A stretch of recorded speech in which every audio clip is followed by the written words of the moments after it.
இங்கே ஒரு முதலமைச்சர் இருந்தா அவர் செய்தித்தாளிலே பார்த்தா மவுஸ் என்று போட்டிருந்தது. என்னையா அது மவுஸ் எளிய ஐயா? இல்லைங்க, இது கம்ப்யூட்டர்ல உள்ள ஒரு முக்கியமான பகுதி, அதை வச்சு நகர்த்தினாதான் எல்லாமே இயங்கும் என்றார்கள். இந்த மவுஸை எந்த நாடு அதிகமா தயாரிக்கிறது? செய்தித்தாள் சொன்னது தைவான். தைவான் என்ற ஒரு சின்னஞ்சிறு நாடு இவற்றை உருவாக்க முடியும் என்றால் அதை விட பெரியதல்லவா தமிழ்நாடு? நாம் ஏன் உருவாக்க முடியாது? எல்லா செயலாளர்களையும் கூப்பிடுங்கள் என்றார். கூப்பிட்டார்கள், எல்லாரும் வந்தார்கள். நாமும் கணினித்துறையில ஏதேனும் சாதிக்க வேண்டும், அதற்கான மென்பொருள் நிறுவனத்தை உருவாக்க வேண்டும் என்று சொல்லி எவ்வளவு செலவாகும் என்று கேட்டார். எல்லாரும் சேர்ந்து சொன்னார்கள் 10,000 கோடி.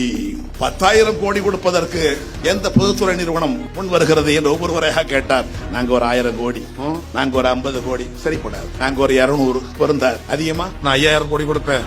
டிட்கோ எழுதியா? டிட்கோ TID அடிக்கோடு போடு, TID CO விட்டு அடுத்து யார் 5000 கோடி கொடுப்பா?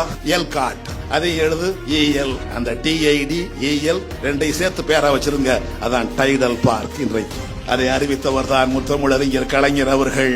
அந்த மென்பொருள் நிறுவனம் உருவானதனாலே தான் இன்றைக்கு உலகம் முழுவதும் எல்லா சமூகத்தைச் சேர்ந்தவர்களும் உயர்ந்த பொறுப்பில் இருக்கின்றார்கள். மென்பொருளுக்காக ஒரு கல்வி கொள்கையை உருவாக்கியது இந்தியாவிலேயே முதல் முறையாய் தமிழ்நாடுதான். கணினி பாடத்தை மேல்நிலை வகுப்பிலே பாடத்திட்டத்தில் சேர்த்தது தமிழ்நாடுதான்.